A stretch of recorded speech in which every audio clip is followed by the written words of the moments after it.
എമ്പുരാൻ വിവാദങ്ങളിൽ മാധ്യമങ്ങളെ പഴിച്ച് doctor Shashi Tharoor M P. മാധ്യമങ്ങളാണ് വിവാദമുണ്ടാക്കുന്നതെന്നായിരുന്നു ശശി തരൂരിന്റെ പ്രതികരണം. ഇപ്പൊ തീരെയില്ല, സോറി, ഞാൻ പോയിട്ട് വരട്ടെ, ഇപ്പൊ ഒന്നും പറയുന്നില്ല. നമുക്ക് വിവാദം തന്നെയല്ലേ നിങ്ങളുടെ ജീവിതമാർഗം, ഞാൻ എന്താ പറയാ. വിവാദം ഉണ്ടാക്കാൻ ആഗ്രഹിക്കുന്ന വ്യക്തിയാണ്. തിരിച്ചു വരും. സിനിമ പലരെയും വിമർശിക്കുന്നുണ്ടെന്നും സിനിമയ്ക്കെതിരായ നീക്കങ്ങൾ ആവിഷ്കാര സ്വാതന്ത്ര്യത്തിന്മേലുള്ള കടന്നുകയറ്റമെന്നും CPIM കേന്ദ്ര കമ്മിറ്റി അംഗം EP ജയരാജൻ പറഞ്ഞു. എമ്പുരാൻ മലയാള സിനിമയാണ്. ആ സിനിമയിൽ പലരെയും വിമർശിക്കുന്നുണ്ട്, പല പാർട്ടികളെയും ആശയങ്ങളെയും വിമർശിക്കുന്നുണ്ട്.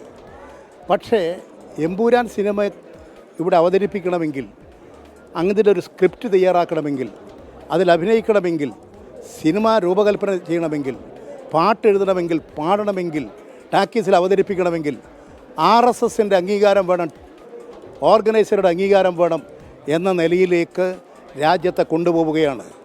ആവിഷ്കാര സ്വാതന്ത്ര്യത്തിന് നേരെയുള്ള കടന്നാക്രമണമാണ്.